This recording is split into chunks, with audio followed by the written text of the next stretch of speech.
Welcome everyone. Today's story is not just about a company. It's about an idea. An idea that was born out of frustration, rejection, and failure. It's about two people who were not tech gods, not billionaires, not famous when they started. They were just two normal human beings, with one small question in their minds. Why can't watching movies be easier? Why do people still suffer for renting entertainment?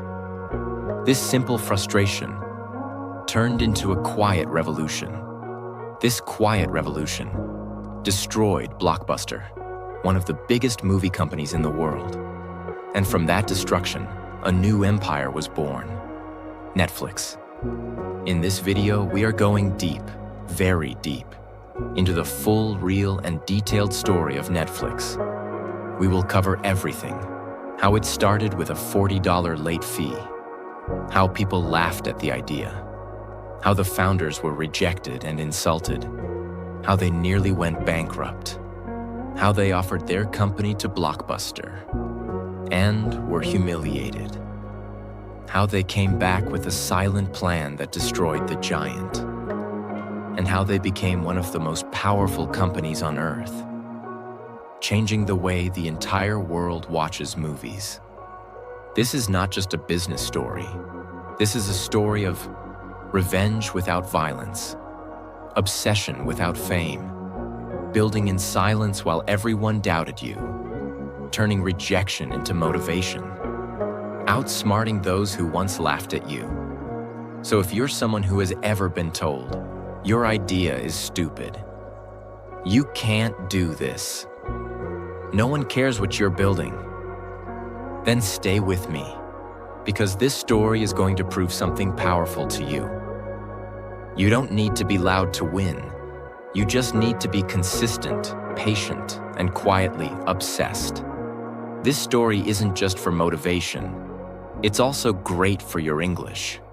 You'll hear real vocabulary about business, risk, emotion, and success in easy and clear English.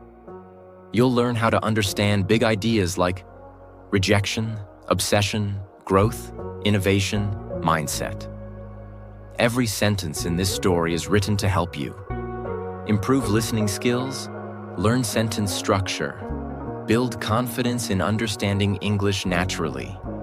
And because it's told like a movie, you'll stay engaged, and that helps your brain remember English longer. So if you're learning English, this story will help you grow fast, without feeling like you're studying. Now, let's begin the full journey. Here is part 1 of the true, detailed, and powerful story of Netflix. Part 1. The $40 mistake that started a revolution. In 1997, a man named Reed Hastings returned a rented movie to Blockbuster, the most powerful video rental company in America at the time. But he was late, and Blockbuster charged him $40 in late fees. Now imagine this. Reed was not poor. He had money. He was a software engineer. He was educated. But that one late fee made him angry in a way no one expected. He thought, why am I paying a fine for entertainment? This doesn't feel fair. He didn't forget the movie. He wasn't irresponsible. He was just busy, like most people. But Blockbuster didn't care. That $40 fine planted a seed in Reed Hastings' mind. A seed made of frustration, curiosity, and a quiet whisper that said, there has to be a better way. At that time, Blockbuster was a giant. They had more than 9,000 stores all over the world. People lined up to rent VHS tapes and DVDs. But their system was old, frustrating, and unfair. You had to go to the store physically, pick a DVD, remember to return it within a few days. And if you forgot, you were punished with a late fee, sometimes more than the cost of the movie itself. And Reed thought, what if people didn't have to go to the store? What if people could choose movies from home? What if there were no late fees at all? Now pause for a second. This is very important. Millions of people had this same frustration, but they just complained and moved on. Reed did something different. He turned frustration into fuel. Reed had a friend and business partner named Mark Randolph. He wasn't a billionaire. He didn't come from a rich family. He was just a dreamer who loved ideas, storytelling, and entrepreneurship. One day, Reed walked into Mark's office and said, "What if we create a service that lets people rent movies? By mail?" Mark was confused. Mail? Like people order a movie and we ship it to them? Reed nodded. Yes, and no late fees, and they can keep it as long as they want. That moment, in a simple office with 0 investors, 0 team, 0 technology, was the birth of Netflix. They didn't have a plan. They didn't have a product, but they had a vision. Make renting movies fair, easy, and modern. Before launching anything, they decided to do a test. They took a CD, not even a movie DVD, just a music CD. They put it inside a small envelope. They wrote an address. They dropped it in the mailbox. Then, they waited. Would it break? Would it arrive? Would it get lost? A few days later, the CD arrived, perfectly. That one moment told them, it's possible. We can do this. The first version of Netflix, 1997. They built a small website. It had a few movies listed. Very basic design. Users could go online, click a movie, and get it by mail. There were no ads, no streaming, no big studios behind them. Just 2 men, a few employees, and a vision. They named it Netflix, a combination of internet and flicks, slang for movies. It was simple, strange, and new. People didn't trust it at first. Why would I rent a movie from a website? I already have Blockbuster. But Netflix didn't stop. They knew something Blockbuster didn't. The future is not about punishment. It's about freedom. In 1999, Netflix made a bold move. They introduced a monthly subscription plan. Instead of paying per movie, users could pay a small monthly fee, rent as many movies as they wanted, keep them as long as they liked, and return them when they were ready. No late fees. It was unheard of. Nobody in the video industry was doing this. But it solved a huge problem. And slowly, the world started to listen. At this stage, Blockbuster was still laughing. They were making billions from late fees. They thought Netflix was a toy, a joke. But Netflix was growing, not loudly, not quickly, but quietly, one customer at a time. People who tried it loved it because it was simple, kind, and modern. And this quiet storm was about to become a massive wave. By the year 2000, Netflix was growing, but very slowly. They had a loyal base of customers who loved the subscription model. They were sending DVDs by mail every day. People appreciated the no late fees, the freedom, and the comfort of choosing movies from home. But behind the scenes, Netflix was bleeding money. They were spending more than they were earning. They had warehouses to manage. They had to pay for shipping, employees, servers, customer service. But they weren't profitable. They were losing millions of dollars. He knew Netflix was doing something great. He believed the world would change. But time was running out. They had no backup if they failed, and no one wanted to invest. So one day, Reed made a bold decision. He walked into Mark Randolph's office and said, "Let's offer to sell Netflix." Mark was surprised. "To who?" Reed replied. "To the giant, to Blockbuster." That was the moment that would change everything. Reed and Mark booked a meeting with John Antioco, the CEO of Blockbuster. This was a huge deal. Blockbuster was worth billions. They had over 9,000 stores in more than 20 countries. They were making money from every direction: rental fees, snacks, video games, and especially late fees. Netflix? Just a startup with losses. But Reed believed that if Blockbuster understood the vision, they would join forces. He thought, what if Netflix became the online arm of Blockbuster? We handle the website, the DVD mailing, and Blockbuster handles the stores. It could be a win-win. They flew to Dallas, walked into Blockbuster's luxurious office, and sat across the table. Reed explained the idea passionately. He said, "You dominate physical stores. We dominate online rentals. Let's partner. Or, you can buy Netflix." John Antioco asked, "For how much?" Reed said, $50 million. There was silence in the room. Then, they laughed. Yes, they laughed, right in their faces. $50 million for a DVD website that loses money? Blockbuster's executives mocked them. To them, Netflix was nothing. Just a tiny business with no physical presence. A joke. Reed and Mark left the meeting with red faces and a fire in their chest. They weren't just rejected, they were humiliated. That moment changed everything.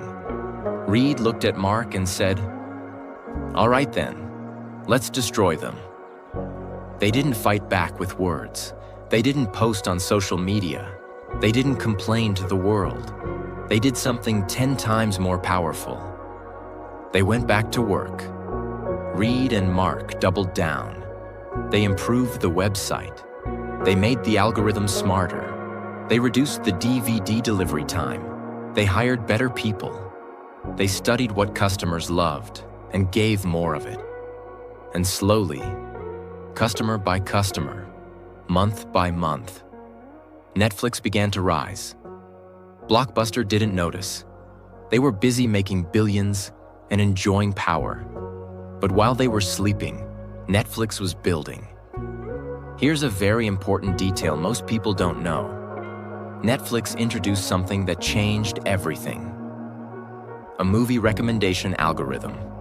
In simple words, the Netflix website would watch what you rented, learn your taste, and suggest movies you would probably love. This made people stay longer on the website. It made choosing easier.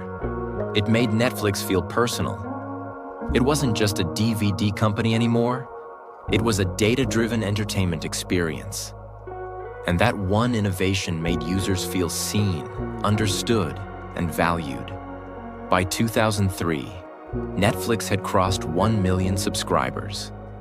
People were loving the convenience. No more driving to the store. No more late fees. No more waiting in lines. Blockbuster started noticing the shift. They saw their revenue shrinking, but they still believed Netflix was temporary. To them, Netflix was a mosquito, not a threat. So what did Blockbuster do? They launched a copycat, Blockbuster Online. But it was too late. Netflix already had years of data, loyalty, and a better system. And most importantly, Netflix had no ego. Blockbuster didn't want to kill their stores because they made billions from late fees.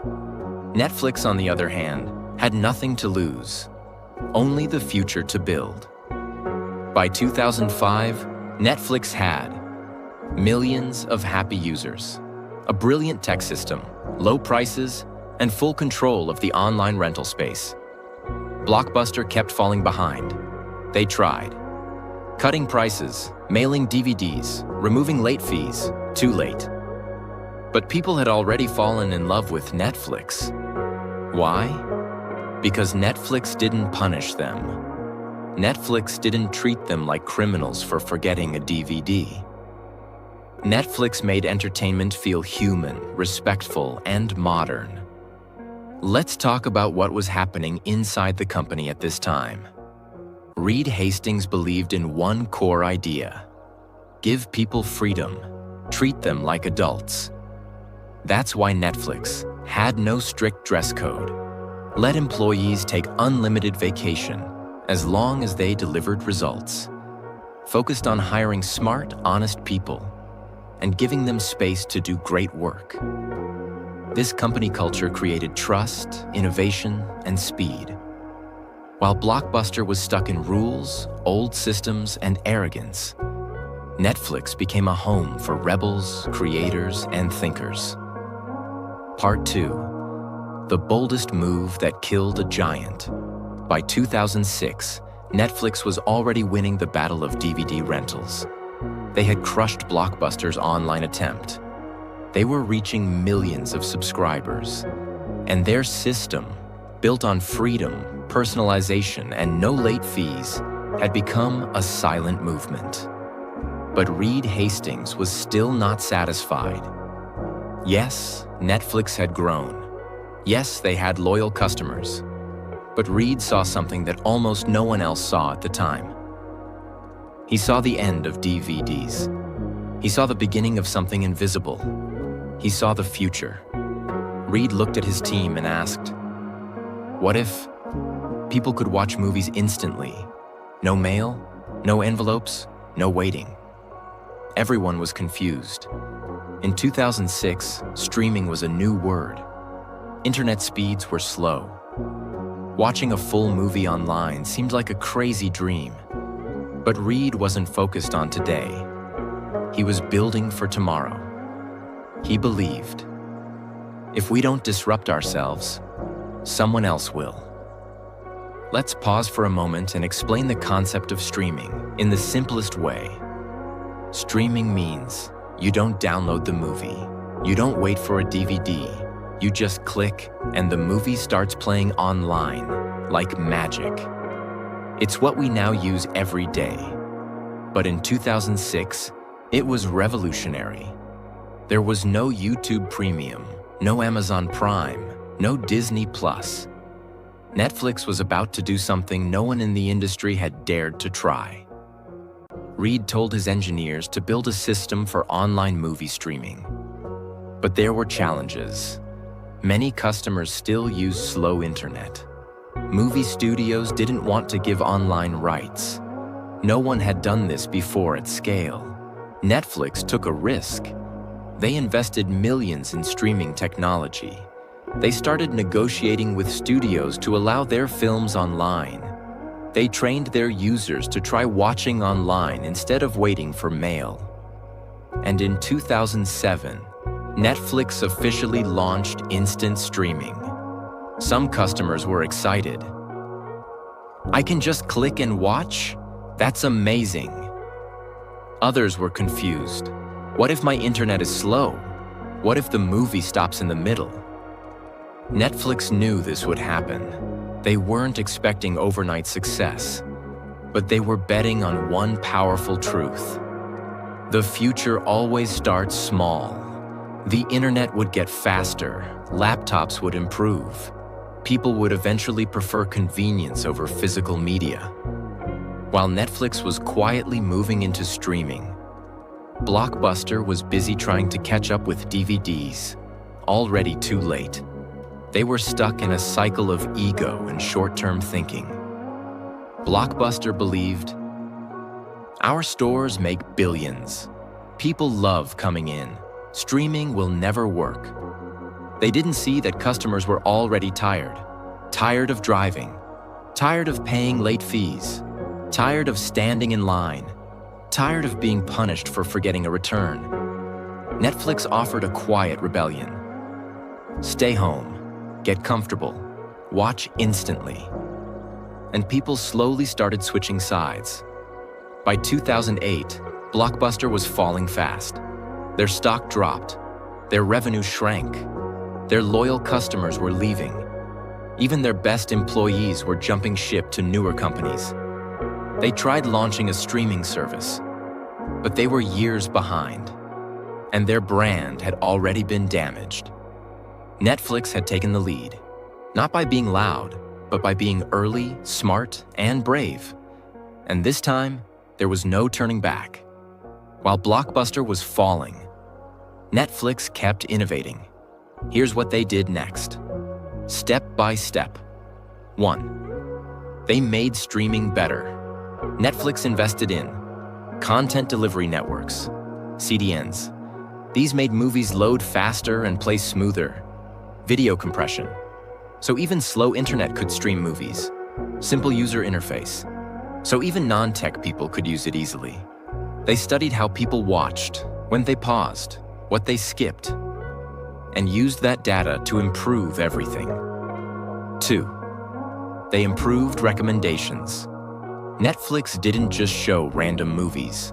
Their system noticed your habits, analyzed your past choices, recommended titles you personally were likely to love. This made people spend hours on Netflix because it felt like the platform knew them. 3. They expanded globally. After their US success, Netflix slowly moved into Canada, Latin America, Europe, Asia, Africa. Each country had different tastes, languages, and cultures. So Netflix adapted, added subtitles, bought rights to local films, created language-specific interfaces. This helped them become a global brand, not just an American company. 4. They focused on trust. Netflix made sure their website never crashed, streaming never failed, payments were secure, customer service was fast and kind. This made people trust them.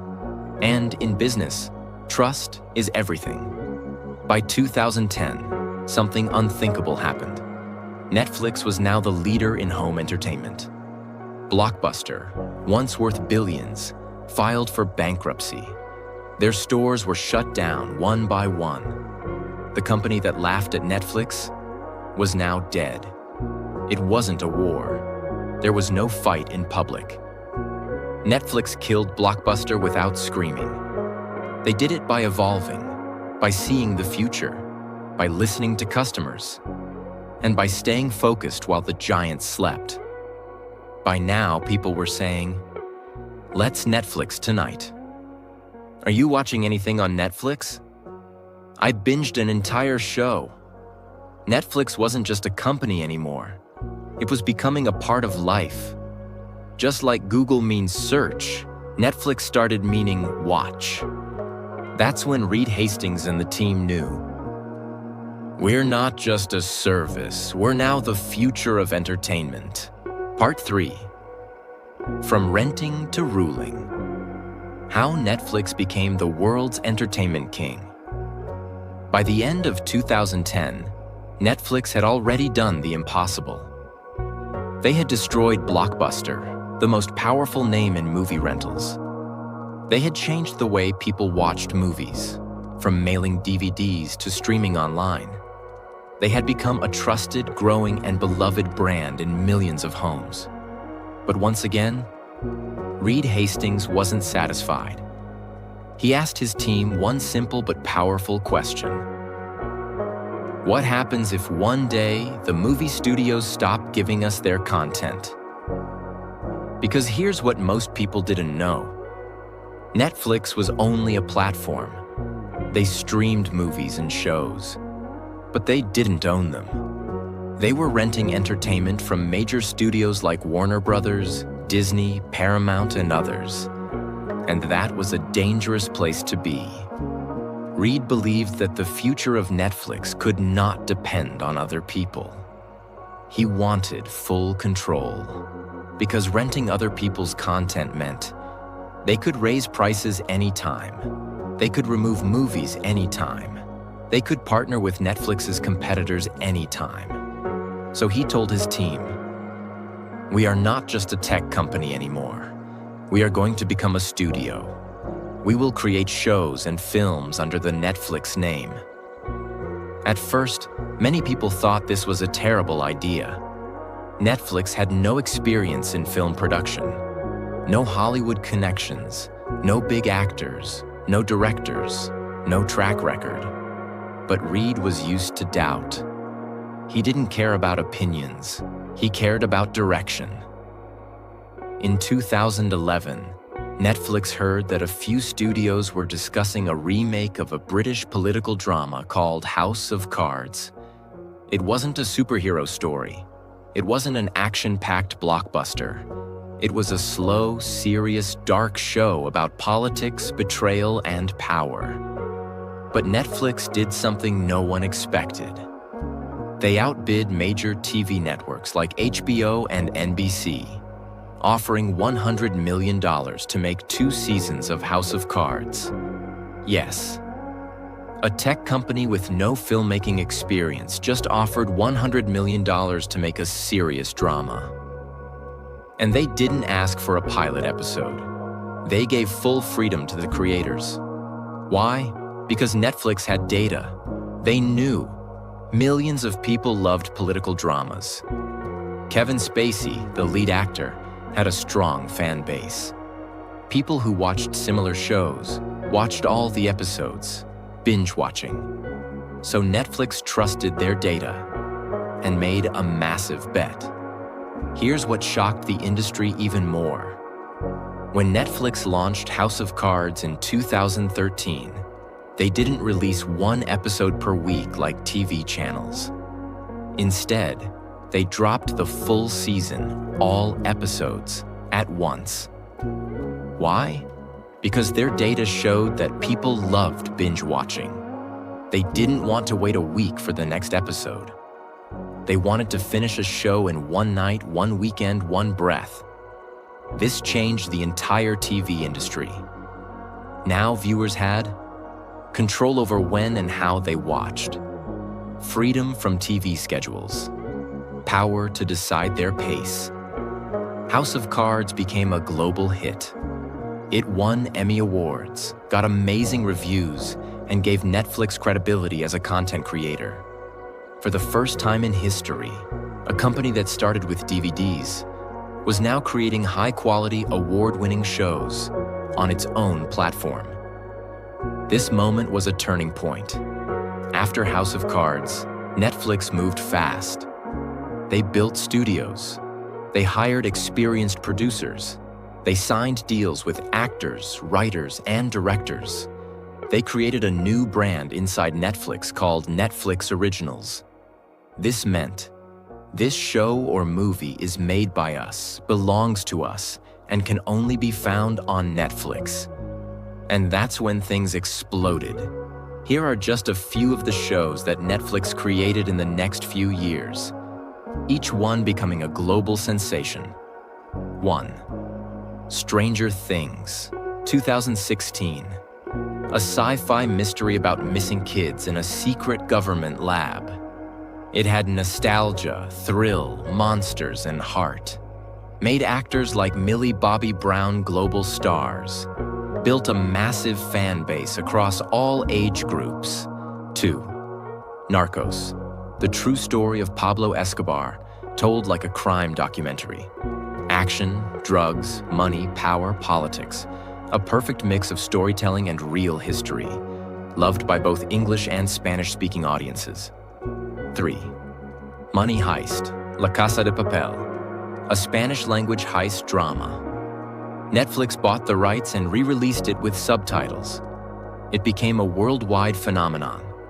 Showed that great content can come from any country, any language.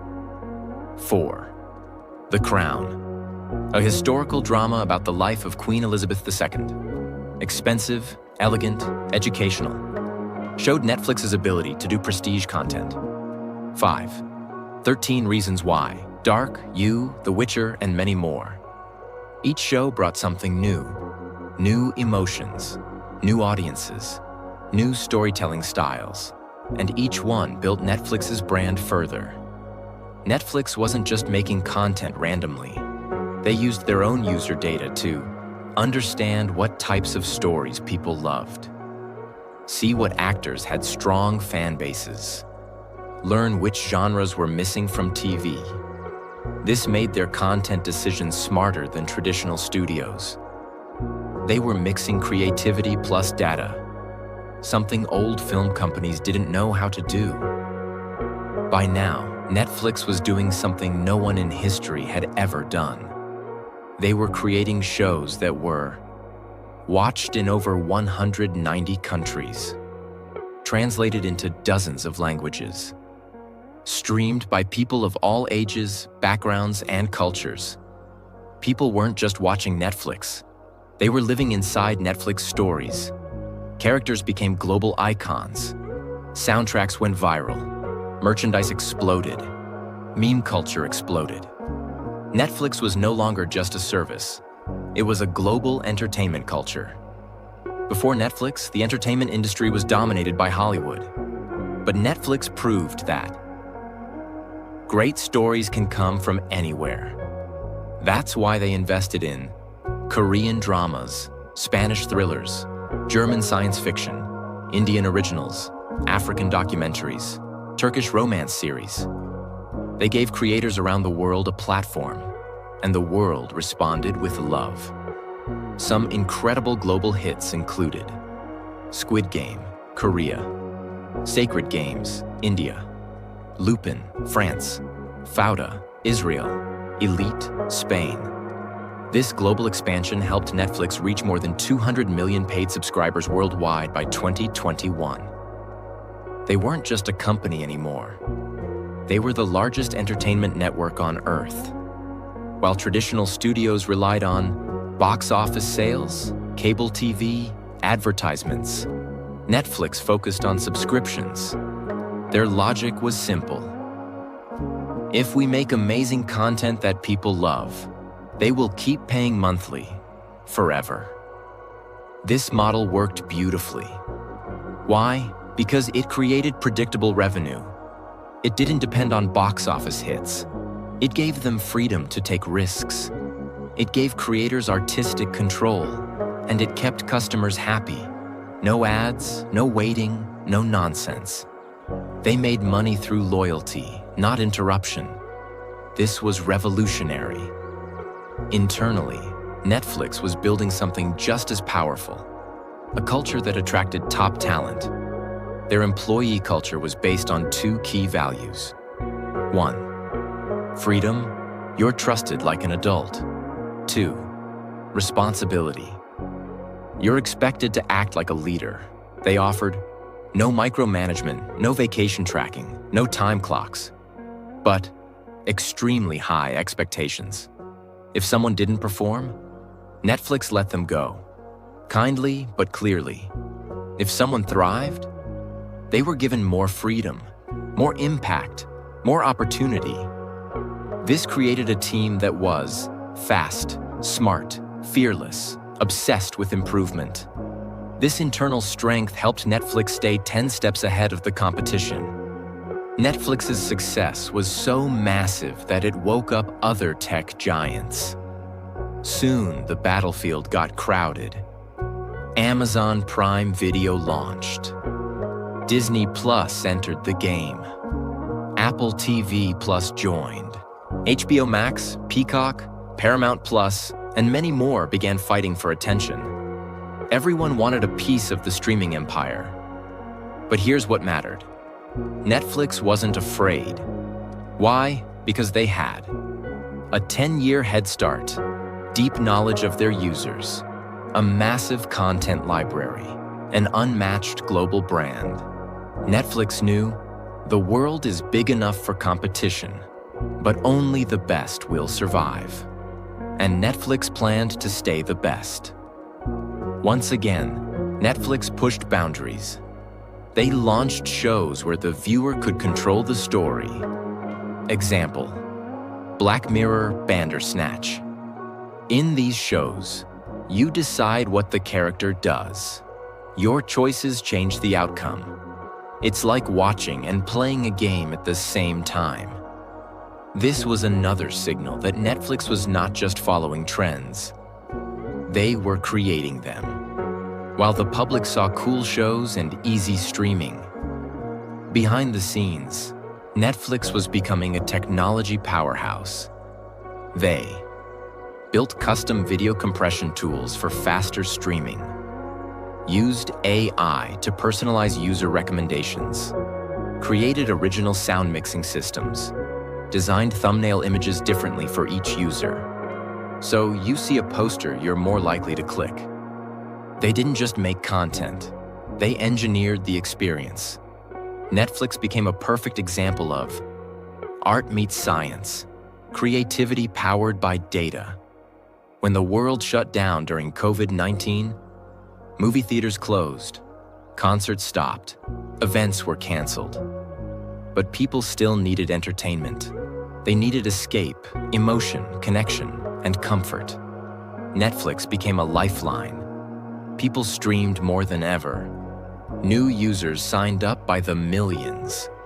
Hits like The Queen's Gambit, The Crown, and Tiger King exploded globally. Netflix didn't just survive the pandemic, they thrived in it. Because they had already spent a decade preparing for a future of digital-first entertainment.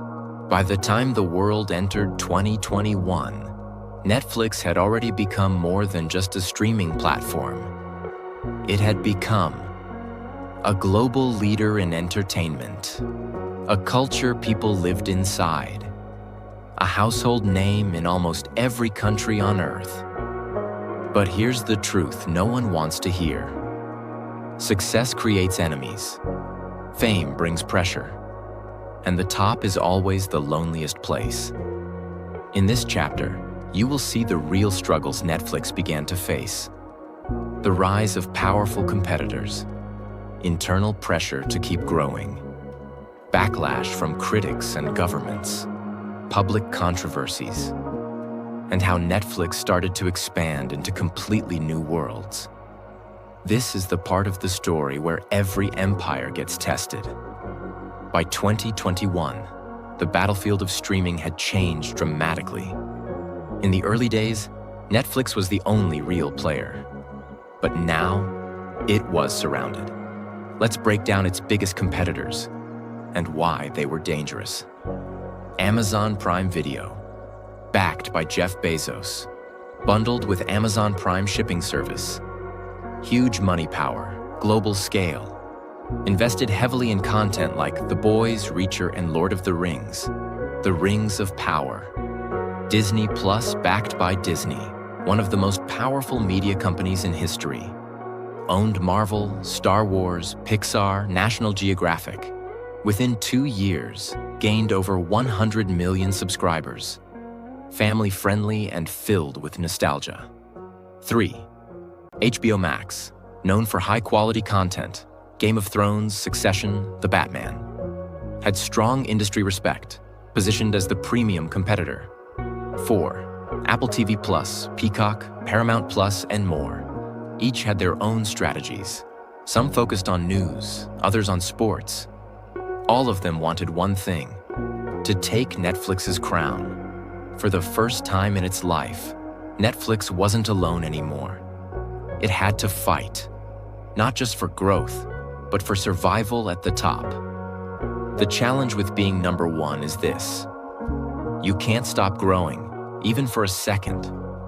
Because Netflix had gone public, listed on the stock market, investors wanted more users, more revenue, more shows, more countries, more.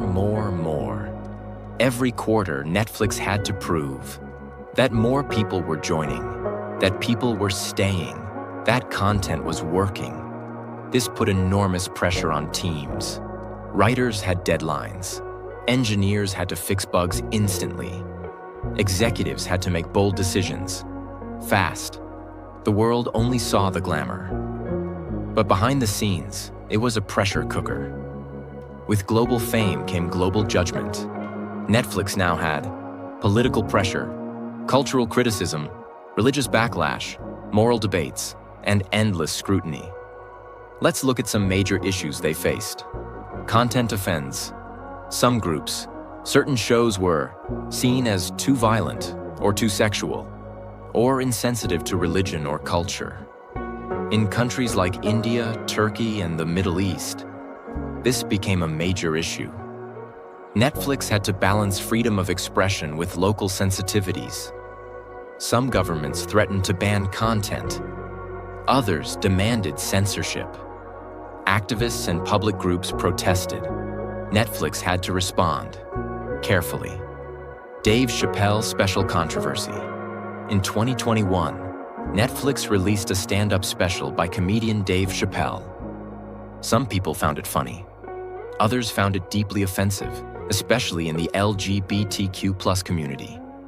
There were internal employee protests, public backlash, media storms. Netflix defended creative freedom, but it exposed the company to serious internal division. Account sharing issues. As Netflix grew, many people began sharing accounts with friends and family across households. This reduced revenue. Netflix announced they would start blocking or charging extra for account sharing, but this made users angry. Many people felt betrayed. We supported you for years. Now you want to charge more? Netflix had to manage this carefully because one wrong move could cost them millions of users. Despite pressure, Netflix never stopped evolving.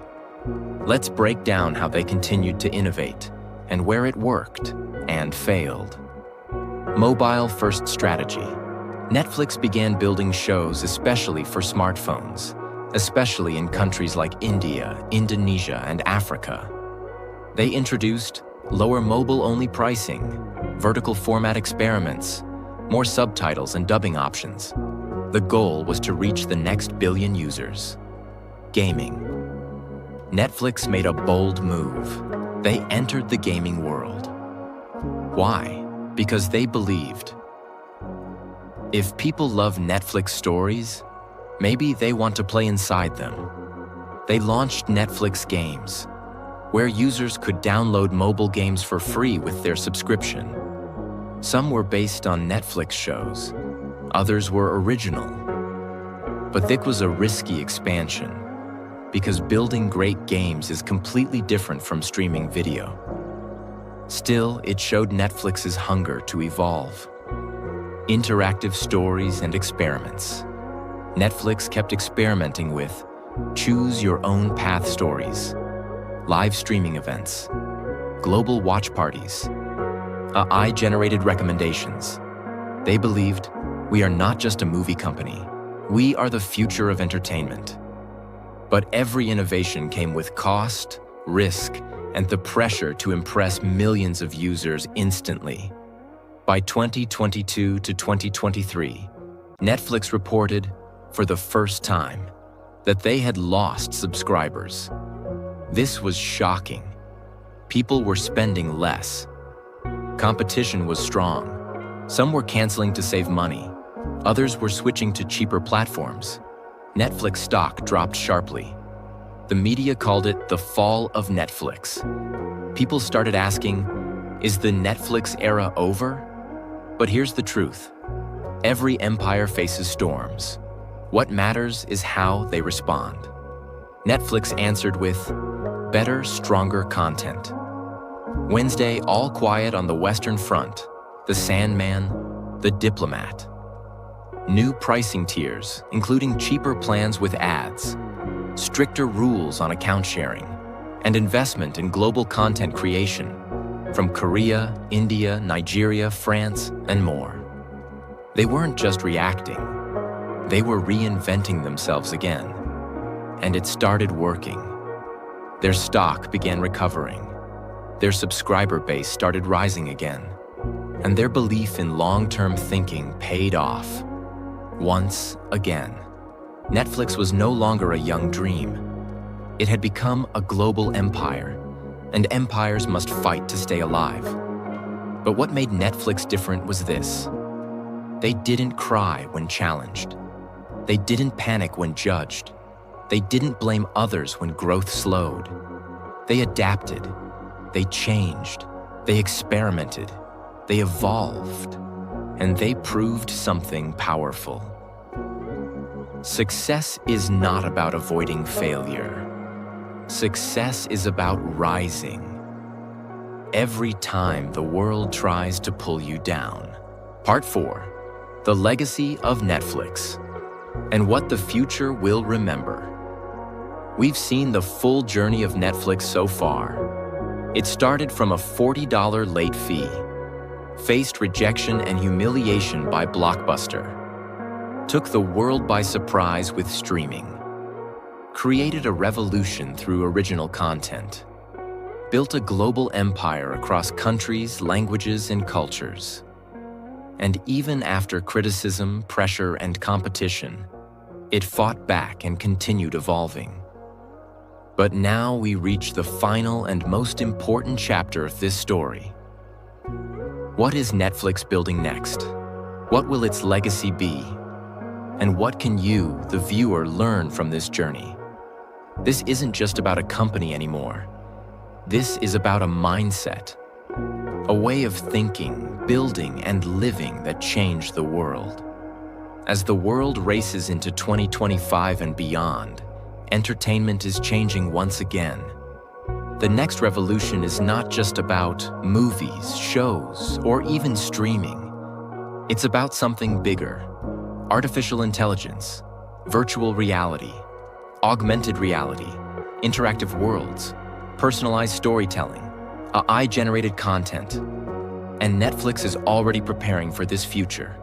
Netflix is now investing in AI to understand every viewer at a deeper level, create content suggestions not just based on past behavior, but based on mood, habits, location, and even time of day. Test titles, thumbnails, descriptions, and trailers in real time to see what works best. But that's just the beginning. Imagine this. One day, your Netflix app might show you a version of a movie where the ending is different for you, based on your emotional preferences. This is the world of personalized storytelling, powered by AI. Netflix is also experimenting with virtual reality VR, 360-degree interactive stories, augmented reality experiences where characters come into your real world. This means the future won't just be about watching a story. It will be about entering it. You might put on a headset and walk through a city from your favorite show. You might interact with characters. You might choose the direction of the story. Netflix knows that the audience of the future won't just be passive viewers. They will be participants, and they are preparing for it right now. While Netflix began as a small DVD company in California, it is now building production studios all over the world. Why? Because they believe the next big show won't just come from Hollywood. It might come from Nigeria, or Poland, or Brazil, or India. Netflix is hiring local talent, training new creators, supporting original voices, and bringing local stories to global screens. They are building a future where storytelling is truly global, where every voice has a chance. Netflix has also started programs to train young storytellers. They've launched screenwriting fellowships, animation workshops, documentary labs, support for female directors, programs for underrepresented creators. This is more than charity. It's a long-term bet. Because Netflix knows, if we want great content 10 years from now, we have to plant the seeds today. They're not just buying shows, they're building creators, the emotional core of Netflix's legacy. Behind all the data, all the code, all the deals and dollars, Netflix's story is about something very human. The power of obsession, the pain of rejection, the beauty of long-term thinking, the courage to evolve, even when you're winning. Let's now return to the beginning, to Reed Hastings. He was never trying to be a billionaire. He didn't start Netflix because he wanted fame. He was just a man who got angry over a $40 late fee. But instead of complaining, instead of blaming, instead of quitting. He built something that changed how the entire planet watches stories. That's what makes Netflix special. Now let's take everything from this 4-part story and bring it home to your life. Whether you're a student, an entrepreneur, a creator, a dreamer, here are the deep truths Netflix teaches us. 1. Build from pain. That $40 late fee wasn't just a charge, it was a spark. Your pain can either destroy you or launch you. 2. Start small, but start now. Netflix began with a single CD in a single envelope. Big things don't start big. They start quiet and uncertain. 3. Be ready to be laughed at. Blockbuster laughed at them. The world called them a joke. Even their families doubted the idea. But Netflix kept going, in silence. 4. Disrupt yourself before others do. They moved to streaming before the world was ready. They created originals before they needed to. They launched global content before anyone asked. Always ask, what's next? 5th, let data support creativity, not replace it. Netflix became great by mixing human stories with smart technology. Use both. Don't ignore either. 6, stay hungry even when you're full. Even after winning the world, Netflix never stopped improving. They reinvented themselves again and again. 7, make your own stage. When Hollywood wouldn't give them power, Netflix built their own platform. If no one gives you a chance, create your own table. 8, remember, loyalty is earned, not bought. Netflix built trust with its users. No ads, no punishment, just consistent value day after day. That's how you build something that lasts. So, what is Netflix really? It's not just a streaming platform, not just a tech company, not just a movie studio. Netflix is a philosophy. It says, even if you start with nothing, even if the world laughs at you, even if you get rejected 1,000 times, you can still build something legendary. If you stay quiet, stay focused, and never stop evolving. This is the true, full, and detailed story of Netflix. From a $40 late fee to over 250 million global subscribers, to changing the way humans experience entertainment forever. Netflix didn't just beat Blockbuster. They beat every excuse. They beat every limitation. They beat every doubt. And now, their story belongs to the world. If you felt inspired, moved, and empowered by this story, share it with someone who's building something of their own. Because you don't need to be loud to change the world. You just need to be clear, committed, and quietly obsessed. Subscribe to this channel. Because here, we don't just tell stories. We tell stories that wake you up, that remind you who you are and who you can become. More stories like this are coming, and you deserve to hear every one of them. So hit that subscribe button, and let's grow together.